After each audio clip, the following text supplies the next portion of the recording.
The oil lamp flickered in the dilapidated mud house, barely clinging to life. I opened my eyes and was immediately hit by the stench of moldy straw. I tried to prop myself up, but my palm pressed into something wet and sticky. I looked down. Blood. My hands were covered in it. Suddenly, memory fragments exploded in my brain like a grenade. I gritted my teeth against the searing pain, waiting for the world to stop spinning. When the dust finally settled, I realized the truth. I had transmigrated. I was now in the body of a man also named Zhang Yan, a local thug in Baishir town.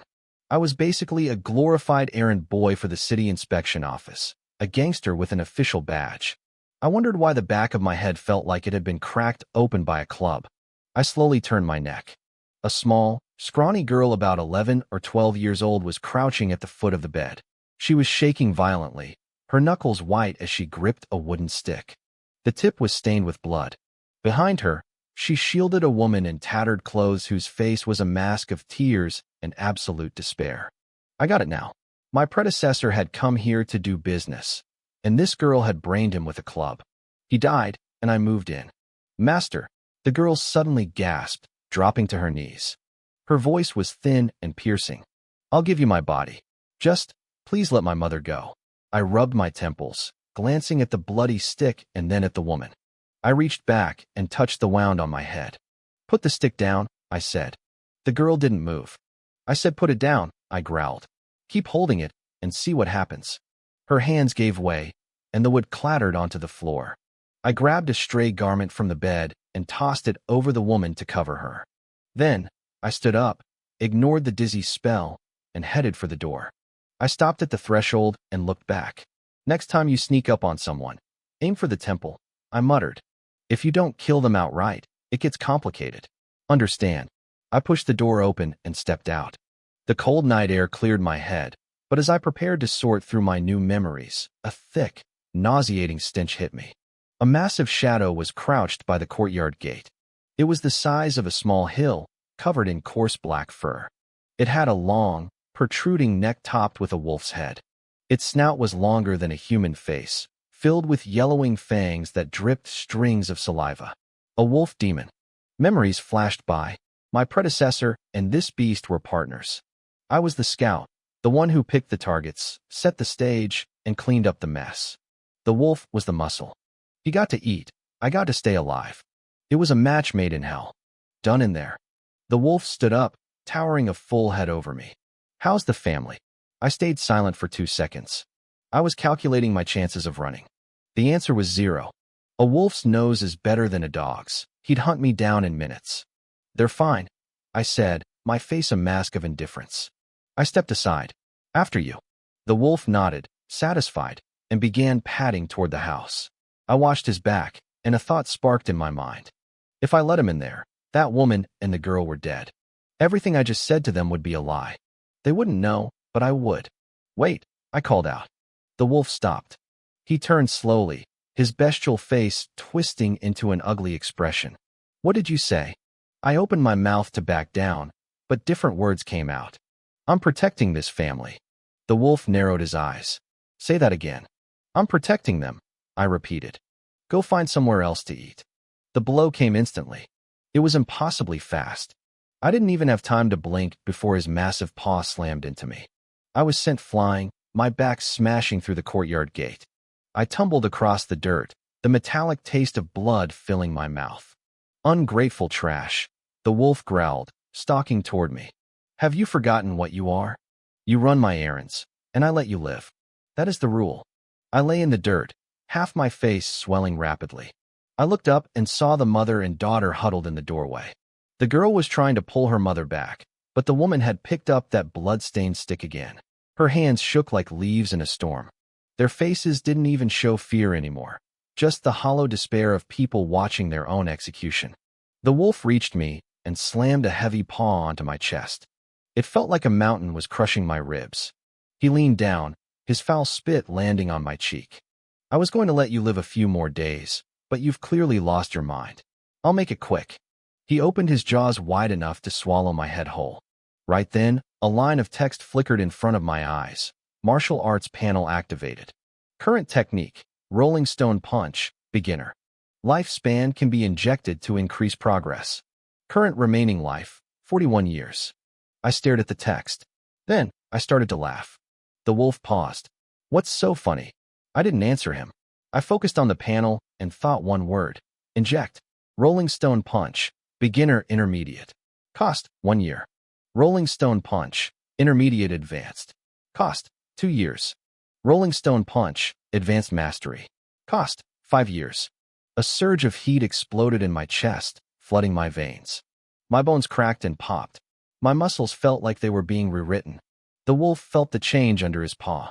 1 second, he was stepping on a man. The next, it felt like he was trying to hold down a volcano.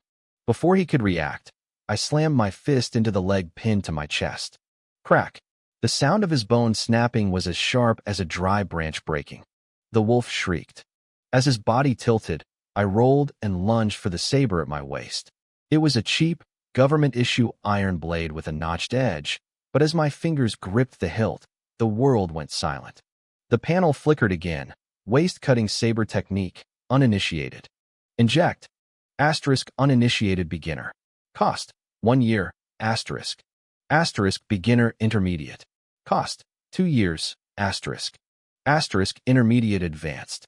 Cost, 3 years, asterisk. A flash of cold steel cut through the moonlight. The wolf's other leg was severed at the knee. Black blood sprayed across my face and chest. The beast collapsed, his yellow eyes finally filling with terror. You aren't Zhang Yan. I stood there, bathed in blood. I glanced at the panel. Remaining life, 27 years. I had traded 14 years for mastery of the punch and an advanced blade technique. Suddenly, a new line appeared, asterisk demon slaying. Harvesting lifespan. Gained 12 years from wolf demon, asterisk. Current remaining life, 39 years. My lips curled into a grin. I saw the logic now. Kill demons, take their years. The more I killed, the longer I lived. The wolf tried to crawl away, his front claws digging deep furrows into the dirt. I walked over and slammed my boot onto his neck, pinning him to the earth. You said the rule was that I work for you so I can live? I leaned down, staring into his fading eyes. The rules just changed. My rule is, if you hurt me, I kill you. The blade fell. The wolf's head spun across the dirt, his tongue lolling out, eyes wide with shock. Silence returned to the courtyard, broken only by the whistling wind and the metallic tang of blood. I sheathed my sword and turned around. The woman was clutching her daughter in the corner, trembling. Their eyes were full of a strange, complex fear. I was the man who was going to leave them to die, yet I was also the man who came back and slaughtered the monster. You too, I said, my voice raspy. The woman hugged the girl tighter. I stood there for a moment, then rubbed my swollen cheek. Is there any hot water? The woman blinked, stunned. My face is a mess, I muttered, pointing to where the wolf had slapped me. I need to soak it. That beast had no manners. Who hits a man in the face? The woman's mouth hung open. She nodded slowly, her movements robotic. As she turned to go inside, her steps were shaky and light. The girl stayed behind, watching me with wide, unblinking eyes. I looked down at the little girl. She was staring up at me, her small hands gripping her mother's skirt. We locked eyes for a few seconds. What are you looking at? I asked. The girl didn't say a word. Her eyes started to well up with tears. Don't cry, I said, my face remaining expressionless as I looked away. I always hated it when kids cried. She sniffled, then whispered a question. Are you a good person? I froze for a second. Then, I knelt down so I was eye level with the scrawny little thing. I'm not a good person, I told her seriously. But I'm a man of my word. I said I'd protect you, and I'll see it through to the end. I spent the rest of the night in that dilapidated shack, sitting in a chair and pressing a hot towel to my swollen face. When dawn broke, I stood up and tucked my blade back into its sheath. If anyone tries to bully you from now on, tell them my name, I said. The mother opened her mouth to thank me, but the words wouldn't come. I just waved my hand and started walking out of the courtyard. After a few steps, I stopped and looked back.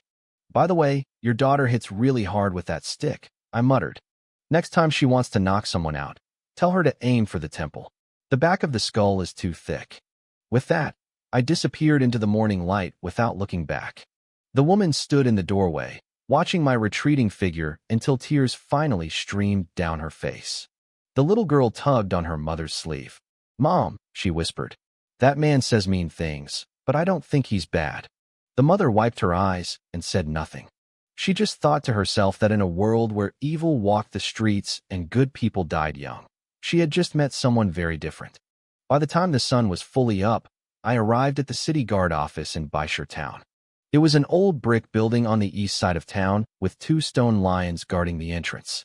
One was missing an ear, the other was missing a tail. It looked just like the government itself, imposing at first glance, but actually a piece of junk. I pushed open the heavy gates. A few guards were scattered around the courtyard. Some were chewing on flatbread, while others sharpened their blades. When I walked in, every eye turned toward me. "Yo, Chief Lin is back." A rat-faced guard named Ho-sen hopped over with a greasy grin. He was my predecessor's best friend. "So, how was that widow last night?" Ho-sen nudged me, his voice dropping to a conspiratorial whisper. "I'm telling you, she's a bit thin, but she's young. If you get bored of her, let the rest of the brothers have a turn." I looked at him. Just one look. The words died in Ho-san's throat. His hand reflexively pulled back from my shoulder. He couldn't describe that look. It wasn't angry or violent. It was just cold and empty. But the hair on the back of his neck stood up like he was being hunted by a predator. "The business with the Liu family is over," I said, looking away and walking past him. "Don't bother them again." Ho-sen stood there frozen. He traded confused glances with the other guards. Was the chief sick? I ignored them and walked into my office. It was a cramped, messy room with wobbly furniture. On the wall hung a yellowed poster with 8 bold characters: "Slaughter demons, protect the people." I stared at those words for a second. What a joke. Everyone in this office, including the man I used to be, was in bed with the demons. Those slogans were worth less than a fart. I started rummaging through my desk. I found a few silver coins, a dull dagger, a half bottle of cheap liquor, and a small ledger. I flipped the ledger open. It was a detailed record of business from the past year. It listed which household was handled by which demon and how much money we collected afterward. My face darkened as I read. This wasn't a ledger. It was a death register. There were names of over a dozen families. The youngest victim was only 4 years old. I slammed the book shut and took a deep breath. Just then, footsteps sounded at the door. Ho-san poked his head in, looking uncomfortable. "Chief, Warden Liu wants to see you." Warden Liu. Memories flashed through my mind. He was the second in command of the city guard and my predecessor's patron. He was the reason I had this job, and he was the mastermind behind the entire human-demon alliance in town. "Understood," I said.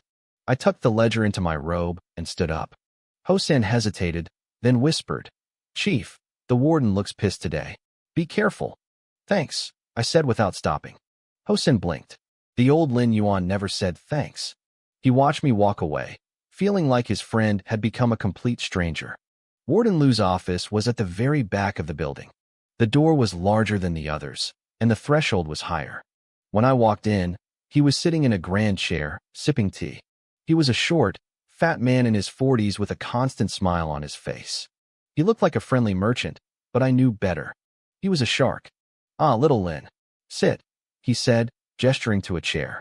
I stayed standing. "What do you want?" Liu set down his tea. The smile stayed, but his eyes turned cold. "I heard you slaughtered a wolf demon at the Liu house last night." "Word travels fast," I replied. "Yeah, I did." Liu tapped his fingers on the desk. "That wolf belonged to Lord Bear of Blackwind Ridge.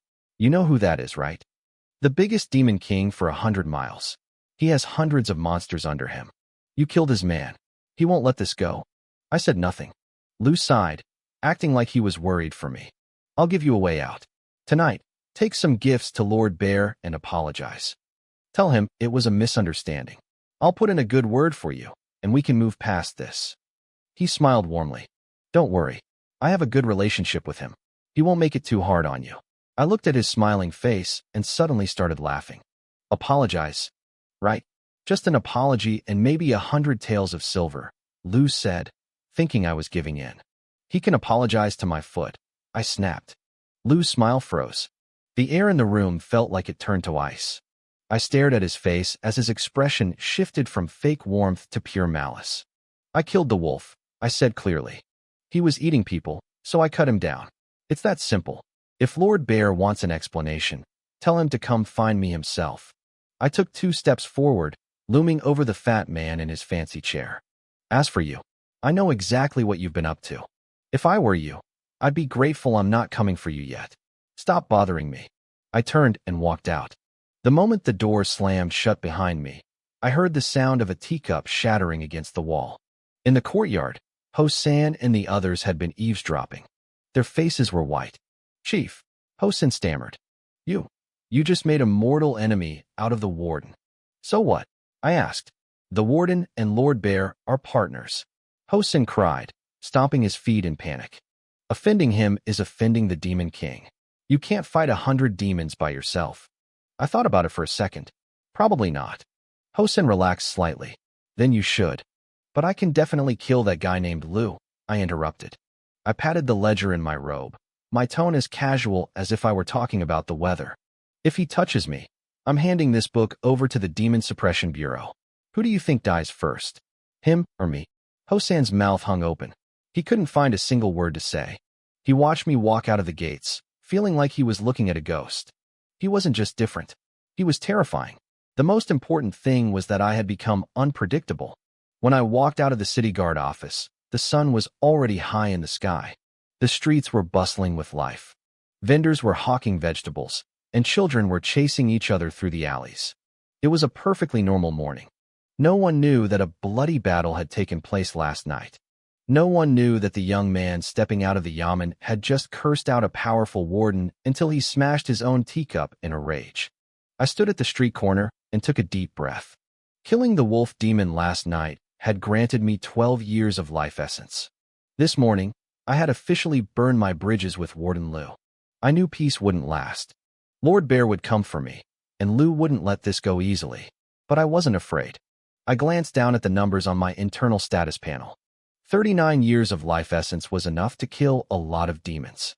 I started walking toward the Lu family's house. I had promised that woman and her daughter last night that if anyone bullied them, they should use my name. If I said it, I had to mean it. I have plenty of flaws, but I always keep my word. By the time I reached their gate, the sun had climbed over the courtyard wall.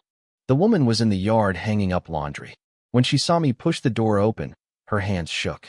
The wet clothes dropped into the dirt. She took a half step back, fear still lingering deep in her eyes. Last night's trauma wasn't something she could just shake off. It's just me, I said, staying by the door so I didn't crowd her.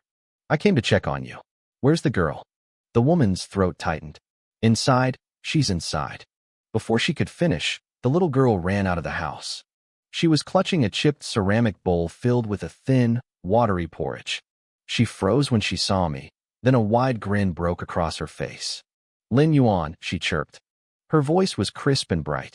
She looked like a completely different person from the sobbing, terrified child I'd saved the night before. I nodded and pulled a few pieces of silver from my robe, holding them out to the mother. Take it, I told her. Buy some food and clothes. Don't let the kid go hungry. The woman's eyes turned red. Her lips trembled for a long time before she finally choked out a question. Master Lin, why are you being so good to us? I thought about it for a second. No reason. I made a promise, and I keep them. I turned to leave, but the little girl ran over and grabbed the edge of my robe. Master Lin, have you eaten? I looked down at her. She was so small and thin, but her eyes were sparkling. I haven't. She held up her bowl, standing on her tiptoes to reach me. Then you eat. I looked at the bowl. The porridge was so thin I could see my own reflection in it. There were only a few grains of rice settled at the bottom. It was pitiful. I stared at it for 2 seconds, then took the bowl and downed it in one go. It was bland, basically just warm water. I handed the bowl back and wiped my mouth. Tastes terrible. The girl's eyes crinkled into little crescents as she laughed. The mother stood nearby, watching us, until she couldn't hold back her tears anymore. She turned away, pretending to fix the laundry. I didn't stay long. By the time I left their courtyard, the sun was directly overhead. I walked back along the stone alleyways, calculating my next move. With that ledger in my hand, Warden Lu wouldn't dare touch me for now. But Lord Bear was a different story. The real question was I strong enough?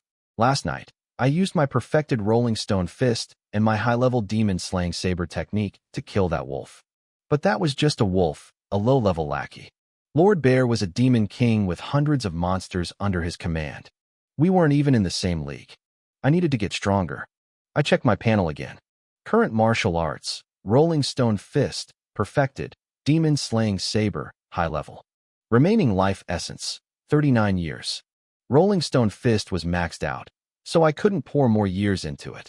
But I could push my saber technique from high level to perfected. It would cost 6 years of life. Was it worth it? I hesitated. I had gained 12 years from the wolf, giving me 39 total. It seemed like a lot, but it would disappear fast if I wasn't careful. I didn't know when Lord Bear would strike. If I spent too much now and ran out of currency during the fight, I'd be dead. I decided to wait. I closed the panel and kept walking. As I passed a street corner, I saw a crowd gathered around an old man selling paper talismans. He was shouting about warding off evil and keeping the peace. I didn't care at first, but then the old man looked up. His eyes were cloudy and yellow, looking like any other old person's, but the moment his gaze swept over me, I felt a chill run down my spine. It felt like something was touching me from head to toe. "Young man," the old man said. His voice was raspy, like sandpaper on stone. "You've got the scent of a demon on you." I stopped in my tracks. "Killed one last night, didn't you?" He grinned, showing a few sparse, yellow teeth. "Good job." I narrowed my eyes, studying him. He wore tattered clothes, and his face was a map of wrinkles. He looked like a typical street swindler, but my gut told me he was something else entirely. "Who are you?" I asked. "Me?" He chuckled. "Just a talisman seller. But I dabble in fortune-telling too." He looked me up and down, his smile vanishing. His expression turned deadly serious. "Young man, you have a bloody disaster coming your way." I didn't say a word. The old man held up 3 fingers. "Within 3 days, a demon will come for revenge. And it's coming straight for you." My heart skipped a beat. "Lord Bear." Seeing my silence, the old man pulled a yellow paper talisman from his stall and handed it to me. "Take this. It might save your life when the time comes." I didn't reach for it. "How much?" "No charge," he said, shoving it into my hand. "A gift." I looked at the paper. The red ink was drawn in messy, crooked lines. It looked like a child's doodle. "What do you want in return?" The old man smiled. "I want you to stay alive." With that, he packed up his stall and walked away. He vanished into the crowd in just a few steps. I stood there, clutching the paper, feeling like something was wrong. I looked down at the talisman again, and my blood ran cold. The red lines were moving. They were slithering like tiny red snakes. A sharp pain stabbed through my temples. I looked away quickly and tucked the paper into my robe. Who the hell was that old man? I didn't have time to figure it out. Right then, a smell hit me. A foul, stinking stench. It was exactly like the wolf demon from last night, but 10 times stronger. I looked up. Across the street, a figure had appeared out of nowhere. It wasn't human. The thing wore a massive black robe with the hood pulled low, hiding half its face. But the lower half was visible. It was covered in thick, brownish-black fur.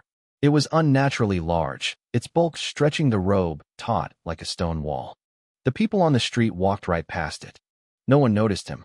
It was as if he was invisible to them. My pupils contracted. "Lord Bear."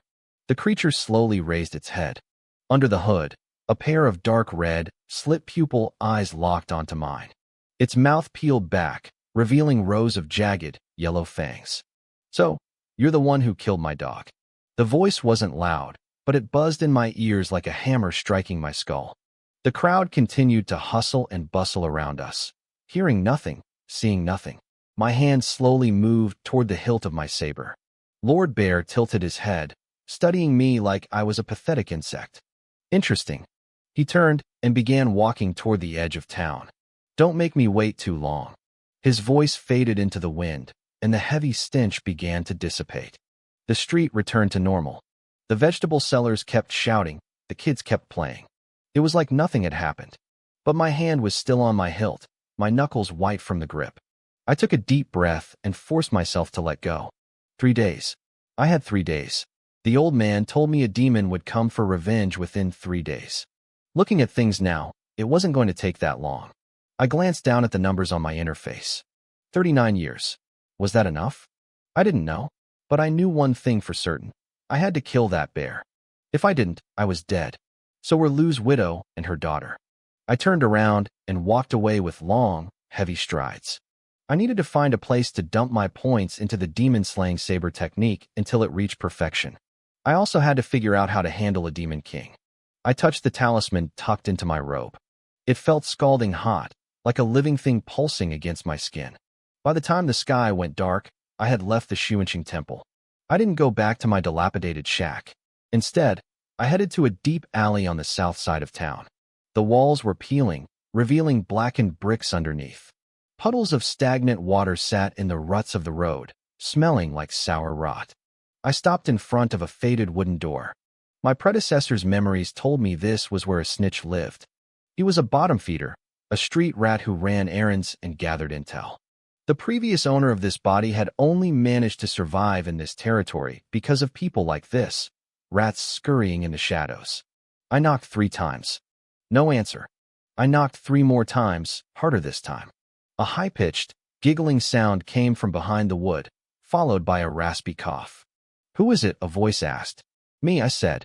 The door creaked open, just a crack. A bloodshot eye peered out, scanning me from head to toe. Then, the gap widened. Zhang Yan. The man who opened the door was gaunt and middle-aged.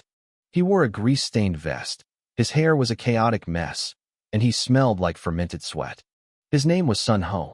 He wasn't called Ho because he looked like a monkey, but because he ran fast and was as sharp as one.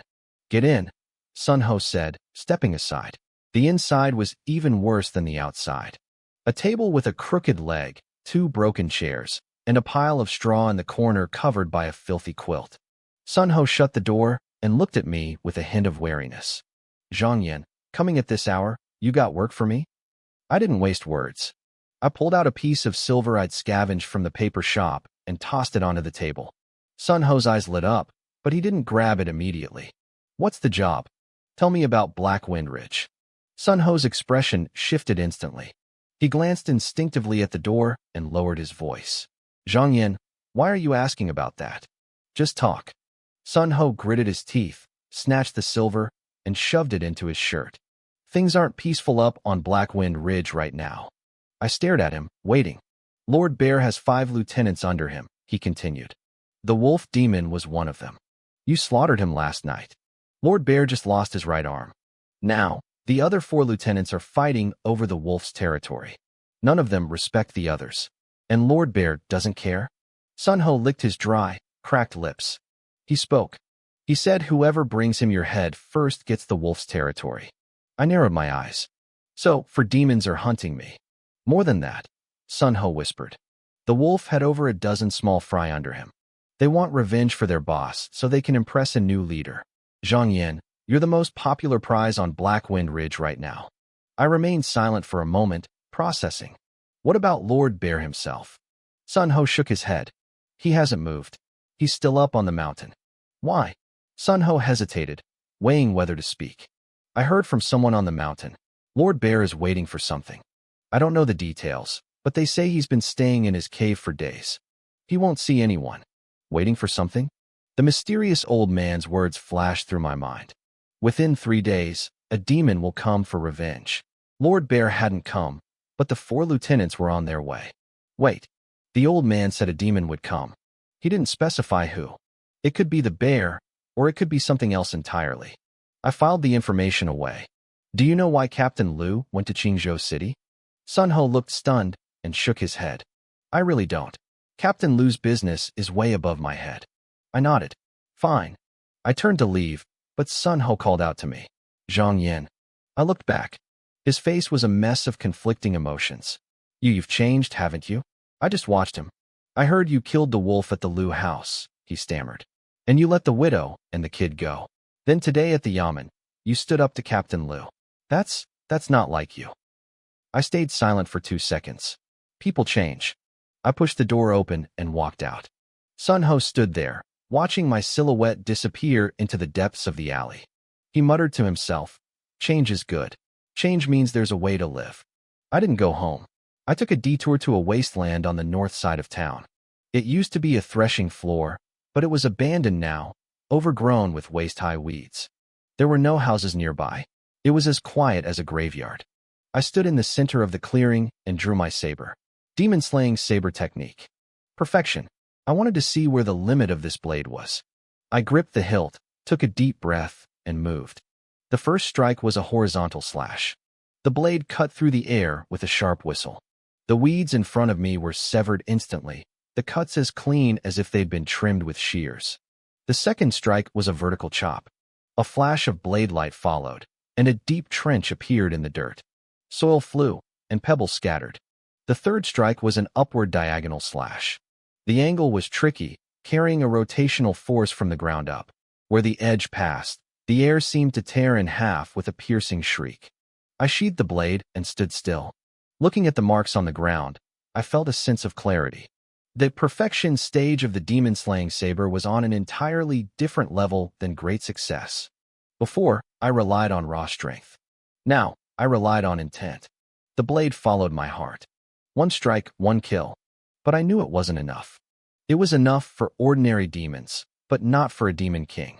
I tucked the saber back into my belt and pulled out the tattered wind-breaking saber manual I'd found in the armory. I flipped through it by the moonlight. The wind-breaking saber was all about speed. Fast as a gale, a blade without a shadow.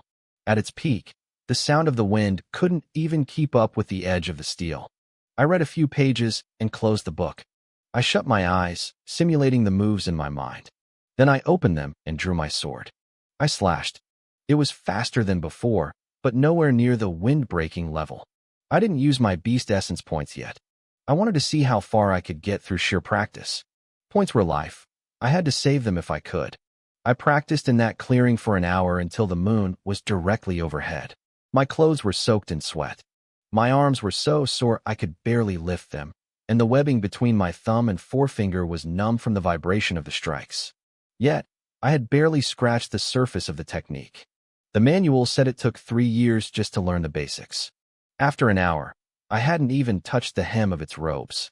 I gave a bitter laugh. I was going to have to rely on the points after all, but I wasn't in a rush to spend them just yet. I had one more thing to do tonight. I stowed my blade and left the clearing, heading toward the west side of town. A man lived there, an old friend of my predecessor. He was the head of the largest underground force in Baishur town, Fatty Chien. Chien wasn't actually fat, but his name meant money, and he had plenty of it. On the surface, he ran a pawn shop. In the shadows, he handled every dirty deal imaginable. It was through Fatty Chien that my predecessor had first made contact with the demons of Black Wind Ridge. I stood before the pawn shop door and knocked. It opened quickly. A burly man with a face full of scars poked his head out. When he saw me, his brow furrowed. "Zhang Yan, it's late. What do you want?" "I'm looking for Fatty Chien." The big man hesitated for a second. He stepped aside, letting me pass. I walked inside, moving through a narrow, cramped hallway before pushing open a heavy wooden door. Inside was a spacious hall. Fatty Chien sat in a grand armchair, sipping tea. He was fiddling with a string of prayer beads, looking more like a kind, wealthy merchant than a mob boss. When he saw me, he set down his tea and flashed a trademark smile. "Zhang Yan, you're here. Sit." I didn't sit. I slammed the ledger onto the table. Fatty Chien looked down at it. His smile didn't fade, but his eyes changed. "Zhang Yan, what is the meaning of this?" "You recognize this thing," I said, staring him down. "Every single transaction in here went through your hands." Fatty Chien's fingers froze on the beads for a split second. Then he started moving them again. "Zhang Yan, what do you want?" "I want you to send a message." "To who?" "To the 4 leaders on Black Wind Ridge." Fatty Chien's smile finally stiffened. "Send a message to them? Tell them if they want my head, stop fighting over it on the mountain." My voice wasn't loud, but every word was crystal clear. "I'll be waiting in Baishur town. Whoever gets here first wins." Fatty Chien stared at me for several long seconds. Then he leaned back into his chair. "Zhang Yan, do you have any idea what you're saying?" "I do. You're looking for death." "Maybe. Maybe not." I grabbed the ledger and turned to leave. At the door, I paused. "By the way, tell Chief Lu the ledger is with me. If he wants it back, tell him to come get it himself." I pushed the door open and walked out. Fatty Chien sat there, his beads still. He watched the spot where I disappeared and sighed. The world has truly gone mad. I didn't have to wait long. The news went out that evening, and the response came almost immediately. I had just left the pawn shop and walked less than half a block when I felt it. Something was wrong. The pedestrians had vanished. The shops were shuttered. One by one, the lights in the windows flickered out, as if an invisible hand was snuffing the life out of the street. It was too quiet. Even the insects had stopped chirping. I stopped and pressed my hand against my hilt. Come out. A gust of wind blew a dead leaf across the cobblestones. Then I saw it. A massive head poked out from a side alley. It was as thick as a water bucket, covered in dark green scales that shimmered with a cold, metallic luster under the moon. Its amber eyes had pupils thin as needles, locked onto me. This was Snake Demon, one of the 4 leaders of Black Wind Ridge. His body slithered out slowly. He was incredibly long, segment after segment emerging from the darkness like a nightmare with no end. The sound of his scales scraping against the ground made my skin crawl. Finally, his tail whipped out and blocked my path back. The entire street had become his hunting ground. "You are Zhang Yan," Snake Demon hissed. His voice was raspy and uncomfortably slimy. I didn't speak. I sized him up. The wolf demon I fought before was all power. This guy was different.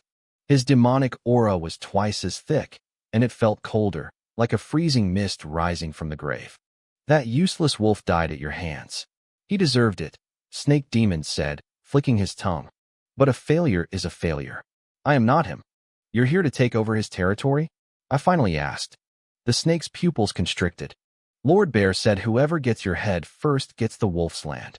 Those other 4 idiots are still on the mountain arguing about who gets to come down." I didn't feel like talking. His body began to coil, forming a massive circle that trapped me in the center. "I came first. I take the prize. It's that simple." I nodded. "Fine." I drew my blade. My decapitation saber technique was at the perfection stage. This would be my first time using it at full power. I gripped the hilt and took a deep breath.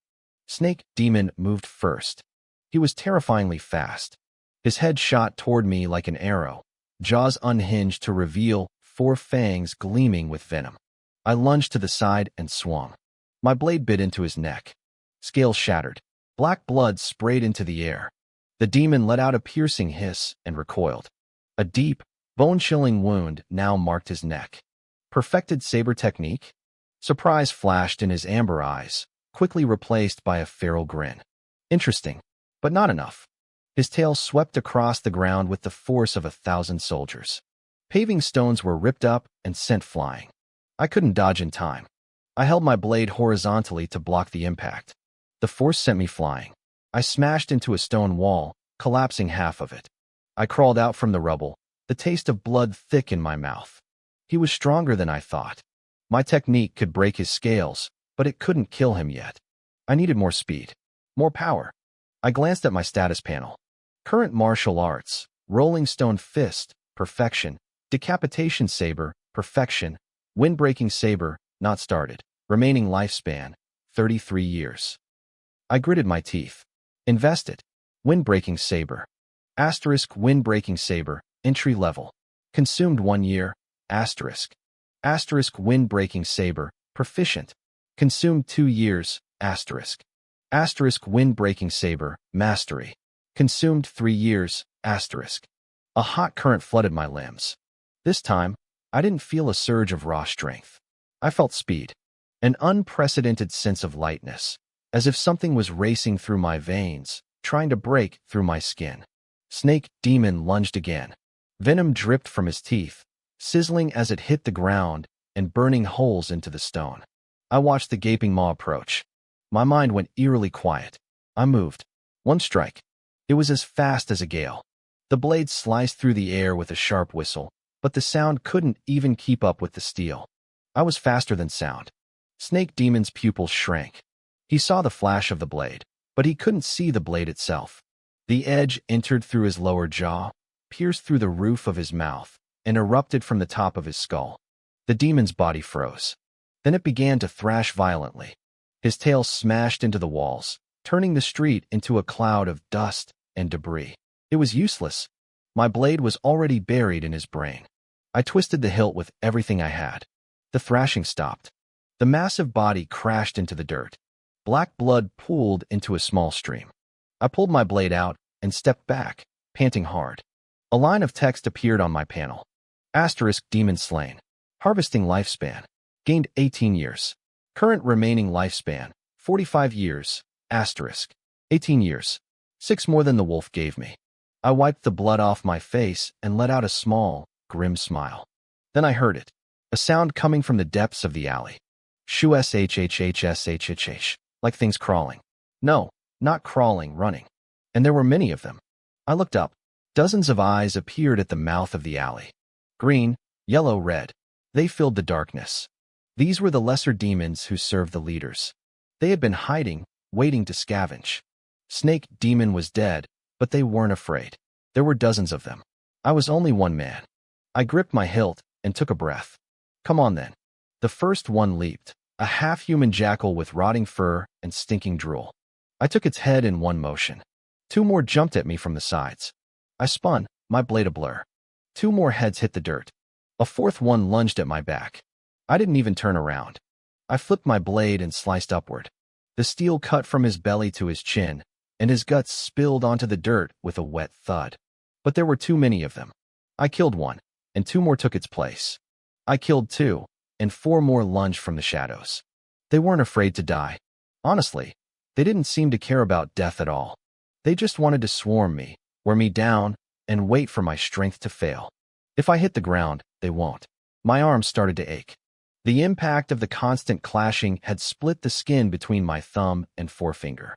Blood leaked down the hilt of my saber, making it slick and hard to hold. New wounds opened up across my body. A set of teeth sank into my shoulder. Claws tore red furrows across my back. I didn't retreat. I couldn't. I swung again and again, my blade weaving a net of cold light under the moon. The alley filled with demon corpses. Black blood flowed like a river. I lost track of how many I killed. I only knew one thing. I was still standing, and the blade was still in my hand. Finally, the last small demon stopped. He stood at the mouth of the alley, looking at the mountain of his dead kin. His eyes were wide with pure terror. He turned and bolted into the night. I didn't chase him. I stood in the middle of the carnage, gasping for air. I leaned on my saber, using the tip against the ground to keep my shaking body upright. My clothes were soaked through with blood. I couldn't tell which was mine and which belonged to the monsters. The panel in my mind flickered again. It had detected the mass slaughter. A new notification popped up. Asterisk multiple demons slain. Harvesting lifespan. Total gained, 15 years. Current remaining lifespan, 60 years, asterisk. 60 years. I looked at that number and actually laughed. It wasn't a bitter laugh or a desperate one. I was genuinely happy. I looked down at the dead demons littering the ground and whispered to myself, this harvest was worth it. In the distance, a rooster crowed. Dawn was coming. I sheathed my blade and stepped through the puddles of blood, walking out of the alley as my shadow stretched long against the morning light. By the time I dragged myself back to my shack, I looked like I'd been fished out of a pool of gore. My shoulder was still seeping blood, my back felt like it was on fire, and my hands wouldn't stop shaking. I sat on the edge of my bed and tore a strip of cloth, biting my tongue as I bound my wounds. I didn't make a sound, even as the sweat poured down my face from the pain. I stared at the glowing number, 60 years. Before, I was spending my life just to stay alive, watching the clock tick down. Now it was different. I killed demons to grow my strength, and the more I killed, the more life I had. This was a game I knew how to play. I lay down and closed my eyes for a moment, but my mind was racing. The snake demon was only the first. According to Sun Ho, there were 3 other leaders on Blackwind Ridge. They wouldn't let this go. Yesterday, they were arguing over who got to come down and kill me. Now, they wouldn't be arguing anymore. They'd be coming together. I stared at the ceiling. 3 leaders plus their hordes of underlings. Could I hold them off? No, not like this. Killing the snake and his lackeys nearly ended me. If 3 came at once, I was a dead man. I needed more power. I sat up and pulled out the worn manual for the wind-breaking saber technique. I had already invested 3 times to reach mastery. But there was 1 level left, perfection. The manual described it as a state where the blade moves faster than the sound of the wind, capable of slicing through solid gold or parting flowing water. I gritted my teeth. Invest. Asterisk wind-breaking saber, perfection reached. Consumed 6 years. Current remaining lifespan, 54 years, asterisk. A wave of heat surged through me. This time, it wasn't just about speed. It was a sense of clarity, a hollow, spiritual state where the world seemed to slow down. I could hear my own heartbeat with perfect precision. I picked up a cracked bowl from the table and tossed it into the air. My blade flashed. When the pieces hit the floor, the bowl was in 4 perfect slices, the edges as smooth as mirrors. I sheathed the sword and stood up. The sun was fully up now. I pushed the door open and squinted against the bright light. The town was coming to life. Breakfast stalls were setting up, and the smell of steamed buns and fried dough filled the street. Nobody knew about the bloodbath that happened just a few alleys away. Nobody knew how the bodies had vanished. It all felt surreal. Zhang Yan, Zhang Yan. I heard shouting from down the street. Sun Ho came running toward me, drenched in sweat and panting. He stopped in front of me, eyes wide. Zhang Yan, you're still alive. I gave him a flat look. Obviously. Sun Ho swallowed hard and lowered his voice. Word reached the mountain. The snake is dead. They know you slaughtered an entire street of demons. Black Wind Ridge is in an uproar. What's the reaction from the leaders? I asked. Lord Bear spoke. Sun Ho whispered, glancing around nervously. He ordered the remaining 3 leaders to come down together. No more fighting among themselves. Whoever brings him your head gets the territory that belonged to the wolf and the snake. I narrowed my eyes. Together, huh? Yeah, Sun Ho nodded. Lord Bear said he wants your head within 3 days. If they fail, they don't have to bother coming back at all. I remained silent for a few seconds. Lord Bear was getting desperate. He'd lost 2 of his 5 leaders. If the other 3 kept bickering, his power base would crumble. He was forcing their hand. Tell me about them, I said. What kind of demons are they? Sun Ho counted them off on his fingers. There's the tiger demon, pure strength, even crazier than the wolf. Then the fox demon, very cunning, uses illusions and sorcery. And the eagle demon. That one can fly. He's incredibly fast. Strength, magic, and speed.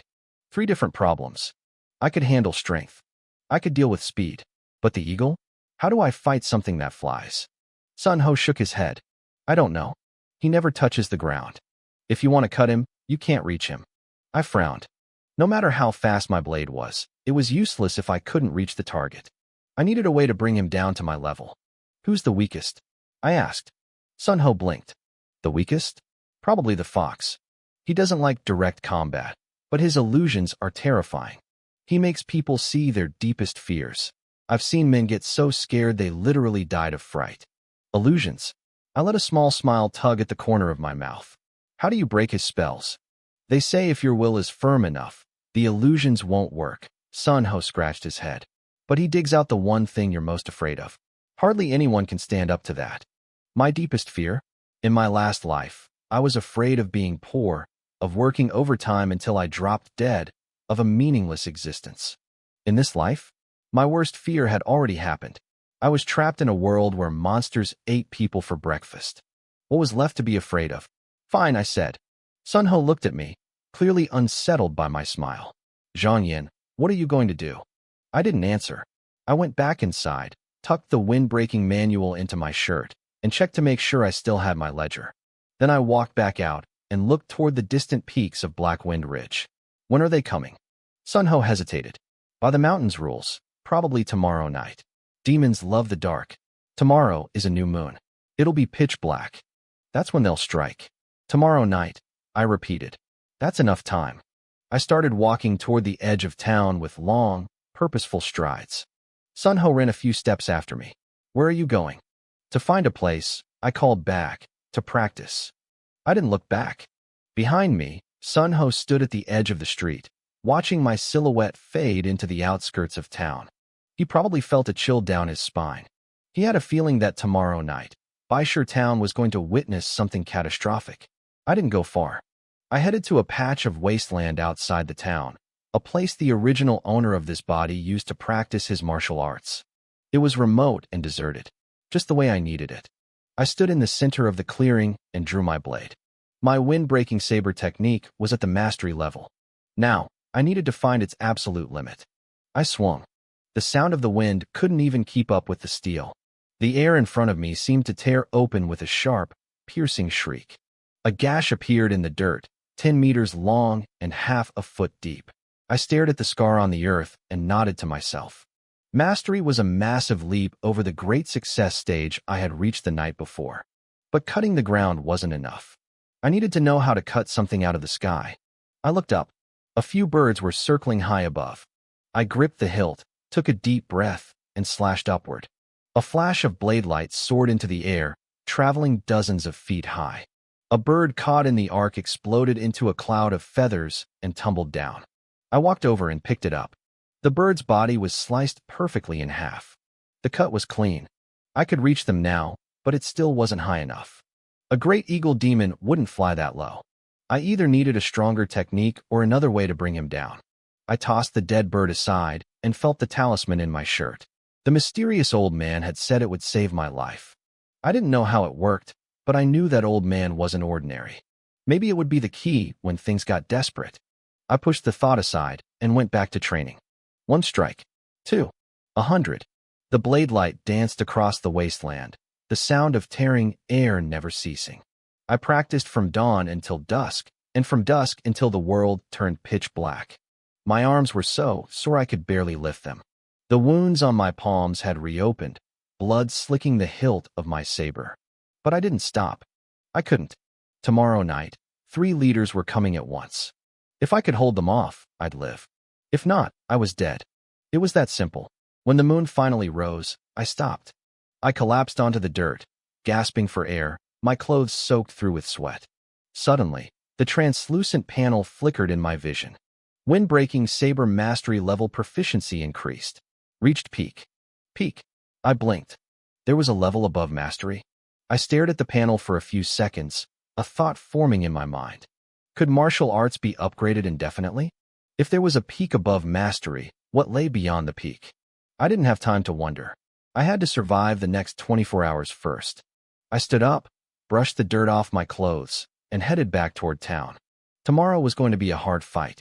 The next night arrived, and just as predicted, the moon stayed hidden. The sky was like an overturned black pot, devoid of even a single star. I sat in the wasteland outside town, my saber resting across my knees. I kept my eyes closed. The wind blew from the direction of Black Wind Ridge, carrying a thick, foul stench. It grew stronger. My eyes snapped open. They were here. 3 pairs of eyes emerged from the darkness. One pair was golden and vertical, burning with violent intent. Another was amber and slanting, dripping with cunning. The last pair was grayish-white with pinpoint pupils, not like a beast, but like a bird. The tiger, the fox, and the eagle. All 3 leaders had shown up. The tiger demon led the way. He was larger than the wolf demon, covered in black and yellow fur. The character for King on his forehead glowed faintly in the dark. His claws were half a foot long, leaving deep gouges in the earth with every step. Behind him walked the fox. He was much smaller, draped in grayish fur, looking almost like a gaunt woman. His eyes shimmered, and a faint, mocking smile hung on his lips. The eagle didn't walk. He circled above, his wingspan stretching over 20 feet wide. Every flap sent a gust of cold wind whistling down. Behind them was a dark mass of lesser demons, at least 50 of them. I stood up and gripped my saber. The tiger demon stopped, his golden eyes scanning me with pure disdain. "This is it," his voice boomed. "The snake died to a piece of trash like this?" The fox chuckled, a high-pitched sound like nails on glass. "Don't be careless. To kill the snake, he must have some skill." The eagle let out a piercing shriek from above. "Stop talking. Finish him. I'm hungry." The tiger nodded and lunged. Every step made the ground tremble. I didn't move. I watched him get closer. 10 paces. 5. 3. He raised a massive paw to crush my skull. The force of the blow tore through the air. I moved. 1 strike. Wind-breaking saber, peak mastery. A flash of light erupted. The tiger's paw was severed at the wrist, flying through the air along with half his forearm. Black blood sprayed the dirt. The tiger screamed, staggering back as blood geysered from the stump. The fox's smile froze. The eagle stalled in midair. Peak mastery? The tiger's voice cracked. You've only been practicing for a few days. I didn't give him a chance to finish. I charged. The fox reacted instantly, waving his hands to release a cloud of pink mist. Illusions. My vision blurred. The wasteland twisted and transformed. Suddenly, I was back in my old office. I saw my cubicle piled with files and the computer screen flashing urgent messages. Then, I saw the moment of my death. The sharp pain in my chest. The struggle for breath. The darkness. The fox's voice echoed from everywhere at once. The thing you fear most will be your end. I closed my eyes and took a single breath. When I opened them, the illusion shattered. I saw the fox's terrified face right in front of me. Impossible. How could you? The blade flashed. The fox's head spun into the air, his eyes wide with disbelief as his body slumped. Asterisk kill confirmed. Fox demon. 16 years of life force looted. Asterisk. I didn't stop. I looked up. The eagle was frantically flapping his wings, trying to climb higher to escape the kill zone. He was fast, reaching dozens of feet in seconds. I gripped my hilt. Distance didn't matter anymore. I swung with everything I had. A pillar of blade light sliced through the night sky. The eagle let out a harrowing scream as one of his wings was sheared clean off. Feathers and black blood rained down as he lost balance, crashing into the dirt with a heavy thud. I walked over. He was still alive, his gray eyes filled with pure terror. You aren't human. I looked down at him. You're right about that. One more swing. The eagle's head rolled away. Asterisk kill confirmed. Eagle demon. 14 years of life force looted.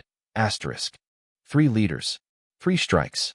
From the moment the tiger lost his paw to the eagle hitting the ground, less than 10 breaths had passed. The battle wasn't over, though. 50 lesser demons stood frozen, staring at the corpses of their leaders and the black blood soaking the ground. The violence in their eyes was slowly replaced by paralyzing fear. One of them shrieked, and then the entire horde turned and bolted toward Black Wind Ridge. Those who were too slow were trampled by their own kind in a desperate, screaming mess. I didn't chase them. I stood among the bodies, the tip of my blade resting on the ground, gasping for air. Those 3 strikes had taken everything I had. My arms were shaking, and the skin between my thumb and forefinger had ripped open once again.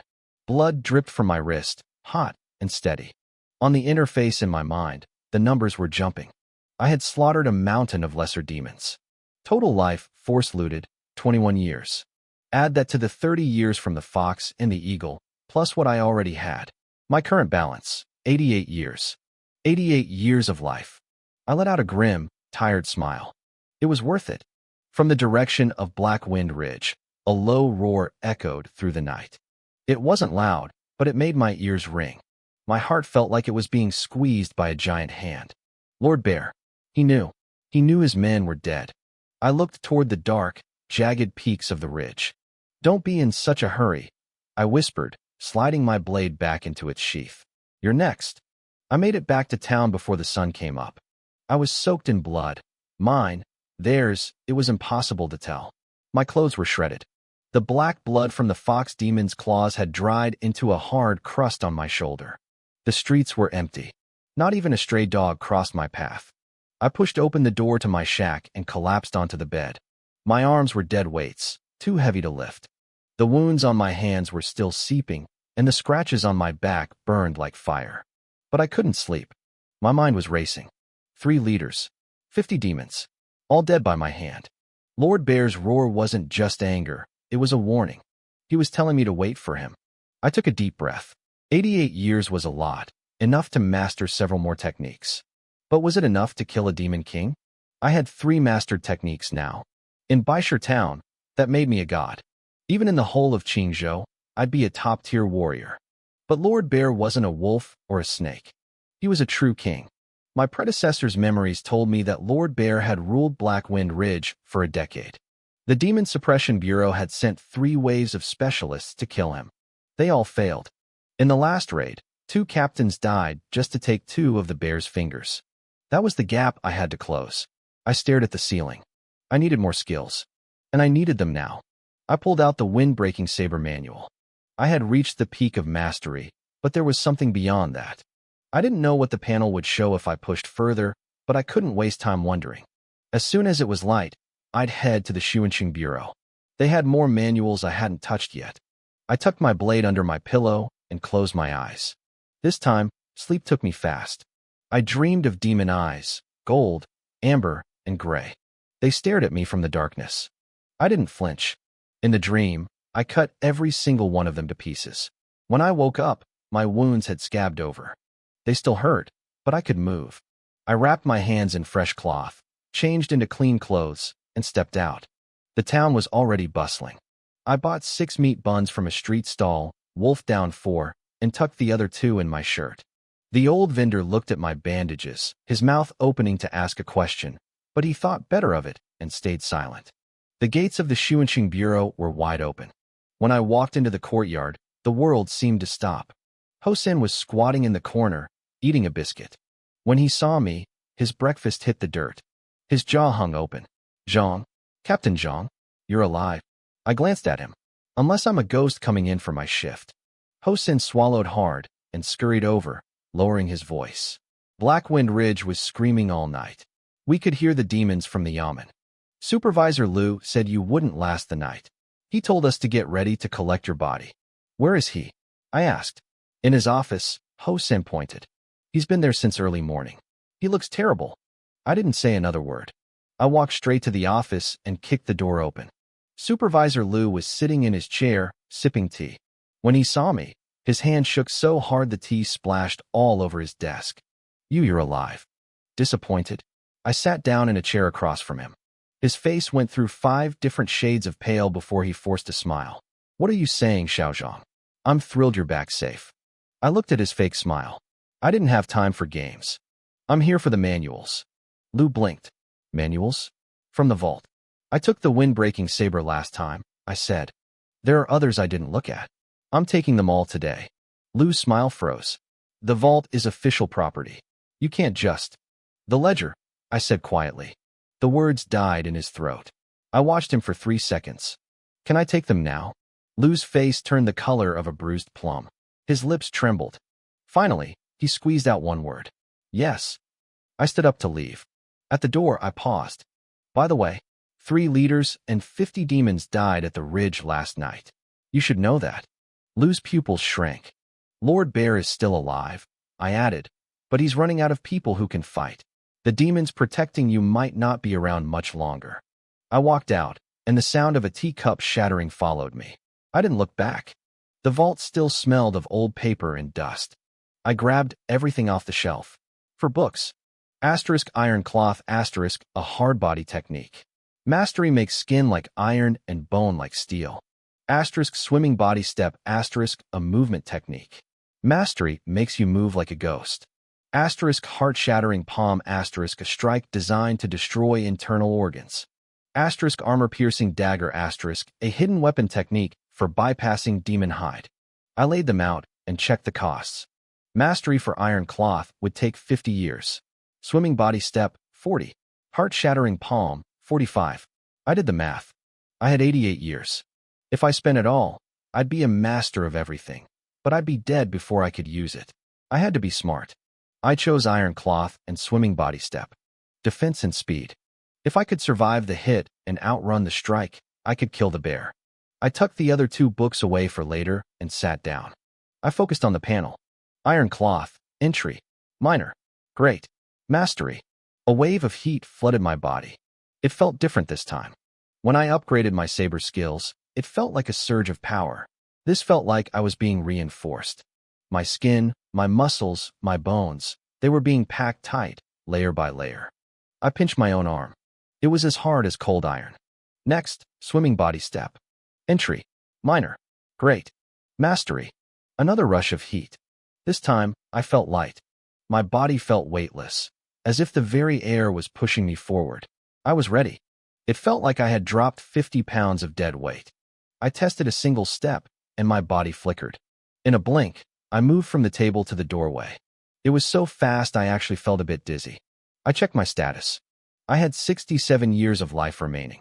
My iron cloth and swimming body step were both at mastery. Combined with my saber techniques and my rolling stone punch, I had 5 different martial arts at their absolute peak. Was it enough? I didn't know, but I was miles stronger than I had been the night before. I tucked the remaining manuals into my robe and pushed open the door. Hosen was still crouching in the courtyard. He scrambled to his feet when he saw me. He told me that Captain Liu had left earlier with a face as dark as a soot-covered pot. I asked which way he went. Hosen hesitated, then pointed south, toward Qingzhou City. Qingzhou again. I narrowed my eyes. Liu wasn't looking for demons. He was looking for reinforcements. Human ones. I nodded and walked out of the city guard office. Standing at the gates, I looked toward the distant Black Wind Ridge. The demonic aura clinging to the mountain was thinner than yesterday. I had killed 3 leaders and over 50 lesser demons. Lord Bear didn't have many fighters left, but Lord Bear was still there. As long as he breathed, he was enough to wipe us out. I turned my gaze away and started walking out of town. At the street corner, I saw that old man again, the one selling Lucky Charms. He looked just as scruffy as before, dressed in rags and clutching a handful of yellow paper talismans. He was shouting about protection and safety. When he saw me, he grinned, showing those sparse yellow teeth. He seemed surprised I was still alive. I stopped at his stall and told him it was thanks to his luck. His smile faded as he looked me up and down. He told me the demonic stench on me was 10 times heavier than yesterday. I stayed silent. He knew I'd been killing. He pulled a yellow paper from his pile and handed it to me. He said this one wasn't for protection, it was to hide my scent. Right now, I smelled so much like demon blood that any monster could track me from miles away. I took it and asked the price. He gave me the same answer as before. It was free. He just wanted me to stay alive. I tucked the paper away and asked who he really was. He just laughed and said he'd tell me once I killed the bear. Then he packed up his stall and vanished into the crowd. I watched him go, noticing how his steps followed a strange rhythm. He didn't look like he was walking. He looked like he was floating. I shook the thought away. I had to train. Lord Bear would be coming down the mountain soon, and I needed my saber skills to go beyond mastery. I didn't have to wait long. On the 3rd night, Lord Bear came. There was no army, no subordinates, just him. I stood in the middle of the wasteland and watched a massive silhouette emerge from the darkness. He wasn't wearing his black robes anymore. He had revealed his true form, a 10-meter-tall giant of a bear. His fur was dark brown and stood up like steel needles. He was as wide as a house, a literal moving mountain. His claws were like curved sabers, and every step he took left a crater in the earth. But his eyes were the worst part. They weren't red or gold. They were pure black, 2 voids swallowing all the light around them. I gripped my hilt. My wind-breaking saber was still at the peak of mastery. I hadn't been able to break through that final ceiling yet. And now, I was out of time. Lord Bear stopped a dozen paces away. He looked down at me with those hollow eyes. There was no anger, no contempt, not even killing intent. He looked at me like I was a pebble in the road. He asked if I was the one who killed his dogs. I didn't answer. He tilted his massive head, noting that I had wiped out 10 years of his hard work, 5 leaders and 73 soldiers, in just 3 days. His voice was calm, like low thunder, but I could feel the ground vibrating. It wasn't fear, it was his suppressed rage. He told me he was going to reward me by crushing my head with a single blow so I wouldn't feel the pain. Then, he'd hang my corpse on Black Wind Ridge as a warning. I took a deep breath and asked if he was done talking. His pupils drifted. I drew my blade. If he was done talking, it was time to fight. He moved. For a creature that size, he was impossibly fast. His paw, larger than my entire body, slammed down toward my head. I spun away. My swimming body step was at mastery. I moved like a wisp of smoke, sliding through the gap of his claws. His strike hit the earth, blasting a 3-foot-deep hole and sending rocks flying like shrapnel. His second strike came immediately. I dodged again, but the wind from his palm clipped my shoulder. My iron cloth mastery held. My skin burned like fire, but it didn't break. I realized I could take a hit, but not forever. Every one of his swings was like a mountain falling. Eventually, I'd break. I saw an opening and lashed out. My wind-breaking saber was at the absolute peak of mastery. The blade cut through the night and bit into his arm. Clang. It sounded like hitting solid iron. I managed to shear off some fur, but the blade only left a shallow nick on his skin. Barely any blood flowed. My heart sank. Even at peak mastery, I could only scratch him. Lord Bear looked at the tiny cut on his arm, then looked back at me. Finally, a flicker of emotion appeared in those black voids, pure contempt. He swiped at me again. This time, I couldn't dodge. I crossed my arms and pushed my iron cloth to the limit. The impact sent me flying. I tumbled dozens of yards across the dirt, smashing through 2 trees before I stopped. My mouth filled with the taste of copper. My arm bones were screaming. They weren't broken, but they were close. My defense had saved me, but the cost was high. I forced myself up and spat out a mouthful of blood. I checked my status panel. My lifespan was still there, but my techniques were stuck. I couldn't break through. Lord Bear stalked toward me, each step shaking the world. He told me he'd watched me kill his men with my mastery-level skills. But then he leaned down, his voice dropping to a growl. He told me I didn't realize there was a level even higher than mastery. He raised his uninjured paw and said he would teach me. He swung. This strike was twice as fast as the others. The pressure alone felt like a literal mountain was dropping on my head. My defense couldn't take it. My movement couldn't dodge it. My blade couldn't cut him. Against a demon king, my master-level skills were like wet paper. I closed my eyes. A thought flashed through my mind. This was it. I'd crossed over to this world 3 days ago, killed dozens of demons, and saved 67 years of life, just to be crushed by a bear? It wasn't worth it. It was a pathetic way to go. As the paw descended, I snapped my eyes open. On my status panel, the line for wind-breaking saber flickered. The peak of mastery shattered.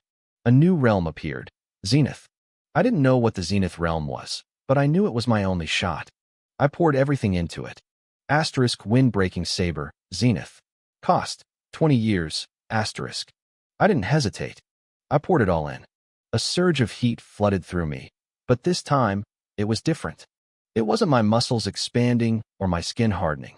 It wasn't about speed. It was something deeper, something I couldn't quite put into words. It was like I could see right through the blade in my hand. I saw the moment the iron ore was ripped from the earth. I saw it melting in the forge, felt the hammer strike shaping it, and watched the edge being ground to a razor sharpness. I saw the life of the sword. Then I saw myself. I saw the hand gripping the hilt, the arms swinging the weight, and the soul pouring its very life into the steel. I saw everything. My eyes snapped open. Lord Bear's paw was 3 inches from my skull. I moved. One strike. It wasn't a hack, a cleave, or a slash. It was just a strike. Plain. Simple. Unremarkable. Lord Bear's pupils shrank to pinpricks. He saw the flash of the blade, but he couldn't move.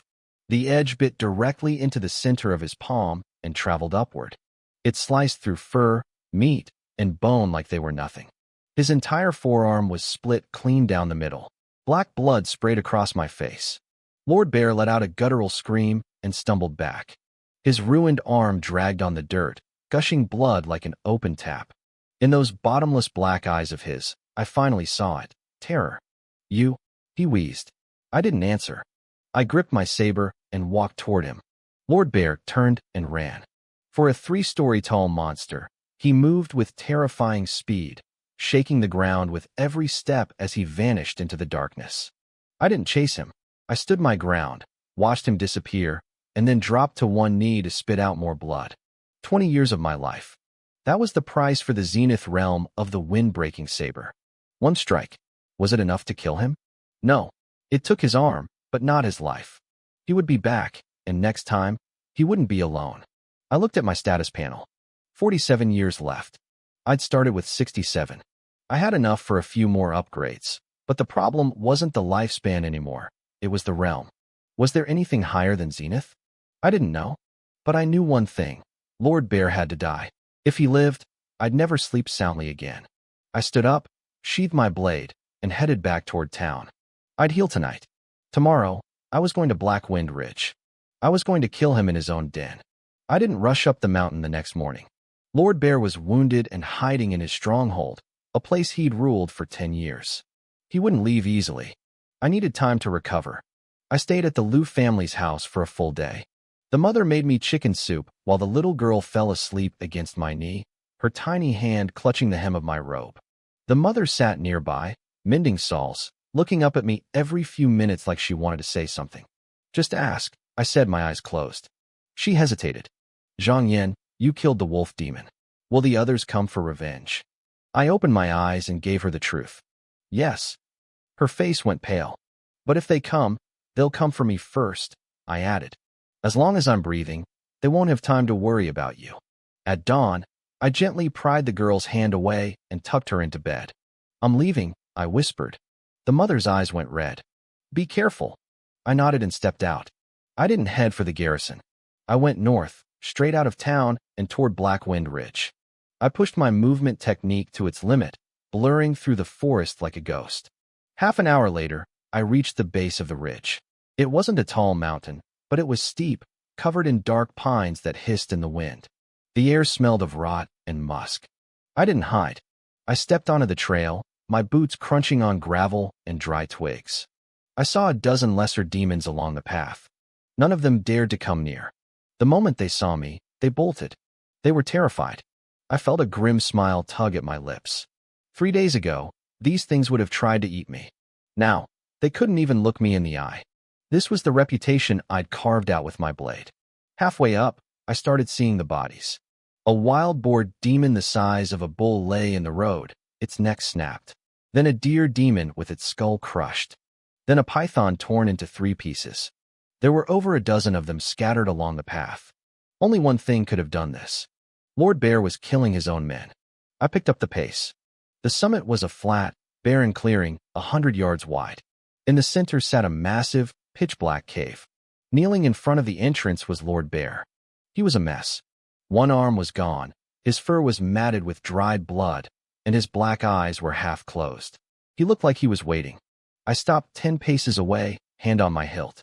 Lord Bear slowly lifted his head. You came. Why did you kill your own men? I asked. He grinned, showing rows of yellow fangs. They didn't deserve to live. If they can't kill a single human, they're just a waste of food. He looked down at his stump and went silent for a moment. That strike last night. What was it? Wind-breaking saber, I said. No, the wind-breaking technique doesn't have a zenith realm.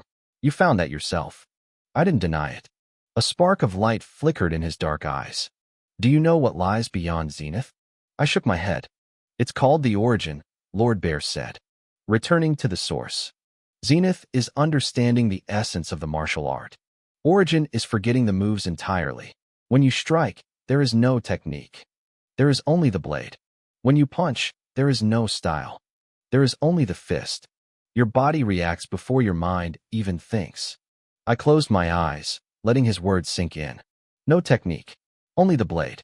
I felt the warmth of the hilt, the weight of the steel, the curve of the edge. My status panel flickered. Asterisk wind-breaking saber, zenith. Origin progress, 3%. Asterisk. I opened my eyes. I understood now.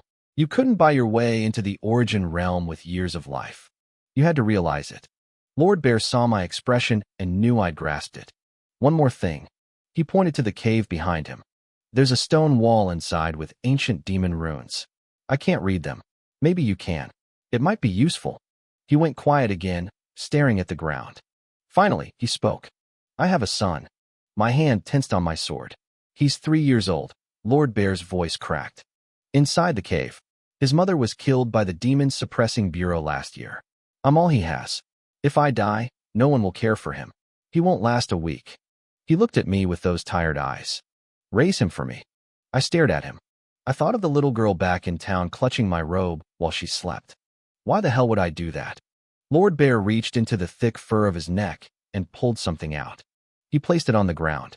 It was a black bead, the size of a thumb, glowing with a faint, eerie light. My 300-year demon core, he said. With this, you can bypass the struggle and step directly into the origin realm. I looked at the black bead for a long time. Then, I leaned down, picked it up, and tucked it into my shirt. Where is he? Tears finally rolled down the giant bear's face. He turned, reached into the cave with his one good paw, and gently pulled out a tiny, furry creature. It was a cub, no bigger than a palm, covered in soft fuzz. Its eyes weren't even open yet, and its little legs kicked feebly in the air. The tiny creature let out a series of high-pitched, whimpering cries. Lord Bear placed the little black cub on the cold ground and nudged him gently with his massive snout. Then, he looked up at me, his eyes heavy with a final plea. "Take him away," he rasped. I knelt down and scooped the small bear into my palm. The little guy caught the scent of blood on my clothes and began to shiver violently. He opened his tiny mouth and started to wail. "Don't cry," I muttered. He didn't listen. His cries only grew louder and more desperate. I looked down at him, my expression hardening. "Your father owes me. You'll spend the rest of your life paying me back." I turned my back on the dying king and started down the mountain. Behind me, Lord Bear's voice echoed one last time through the trees. "Thank you." I didn't look back. I took a dozen steps before I heard a heavy, muffled thud. It was the sound of a massive weight hitting the earth. My vision blurred for a second as a line of text flashed across my internal interface. Detected Demon King Lord Bear has severed his own heart pulse. Looting remaining beast essence. Gained 150 years of life. Current remaining life, 197 years. At the same time, another notification popped up. Detected host's realm comprehension breakthrough. Wind-breaking saber, ultimate realm. Progress toward origin, 15%. I looked down at the crying cub in my hand, then back at the numbers on the screen. 197 years. 15% progress. I had the demon core in my shirt and the cub in my arms. Lord Bear had been more than fair. The little bear stopped crying. He opened his toothless mouth and gummed my finger, holding on tight. By the time I made it back to Whitestone Town, the sun was almost gone. I slipped through the shadows, carrying the cub and the core, my mind buzzing with the power of nearly 2 centuries of life. I pushed open the door to my dilapidated shack and set the cub on the bed. The little guy rolled over in the unfamiliar surroundings, exposing a pink belly, and fell fast asleep with his paws in the air. I pulled out the black demon core. It was the size of a thumb, pitch black, and glowing with an eerie, faint light. This was 300 years of a demon king's life's work. If I swallowed it, I could bypass the struggle and step directly into the origin realm. I stared at it for a long time. Then, I put it away. It wasn't that I didn't want the power. I was afraid of it. Lord Bear said I'd get half his cultivation, but what did that really mean? Would it cap my potential? Would the demon energy clash with my own martial arts? I didn't know. I didn't want to walk a path I couldn't see clearly. It felt safer to rely on my own understanding. I sat cross-legged on the bed and laid my saber across my knees. I closed my eyes. In my mind, there was no technique. There was only the blade. I gripped the hilt, feeling the cold steel. It wasn't just metal anymore. It wasn't just a weapon. It was an extension of my arm. It was my will-made flesh. The numbers on the panel began to flicker. Wind-breaking saber, progress toward origin, 16%, 17%, 18%. The progress was slow, but it was real. I didn't need to pour years of life into it. I didn't need to kill. As long as I understood the essence of the blade, the realm would climb on its own. I sat there, motionless, as the night passed and the sun began to rise. When the progress hit 23%, I opened my eyes and exhaled a cloud of stale air. The cub was awake. He was perched on the edge of the bed, head tilted, watching me with fuzzy curiosity. I reached out and rubbed his head. "Hungry?" I asked. He lunged forward and nipped at my finger. It didn't hurt, it just tickled. I pulled the last piece of dried meat from my pocket, tore it into small strips, and stuffed them into his mouth. He wolfed them down and looked up at me, meat crumbs hanging from his chin. "Your dad was right," I whispered. "You're a meat eater." I stood up, tucked the cub into my robe, and headed out. The gates of the City Guard Bureau were already open. When I walked into the courtyard, every man there stood up instantly. It wasn't a sign of respect. It was pure terror.